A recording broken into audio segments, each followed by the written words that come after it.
म्हणून औषधं बंद केली. पण आता आलं का लक्षात, तसं काही होत नाही. ही तिसरी वेळ आहे. त्याच्यामुळे जर रेग्युलर मध्ये आपलं रुटीन तसंच ठेवायचं असेल नॉर्मल, तर ही 2-3 जी औषधं आहेत ती शेवटपर्यंत घ्यावी लागतील. कारण हा मानसिक आजार तसाच आहे. याचं नाव काय?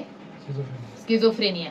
आणि तुम्ही एज्युकेटेड आहात, मेकॅनिकल इंजिनियर आहे ना, त्याच्यामुळे शिक्षण आणि मानसिक आजार याचा काहीच फरक नसतो. किंवा आपण किती हुशार आहोत आणि आपल्याला मानसिक आजार झाला ह्याचं काहीच रिलेशनच नाहीये. तुमच्या मेंदूमध्ये किंवा केमिकल जो इम्बॅलन्स होतोय त्याचा आणि तुमच्या शिक्षणाचा काहीच रिलेव्हंट लावता येत नाही. किंवा अशिक्षित लोकांनाच मानसिक आजार होतात असंही काही नसतं.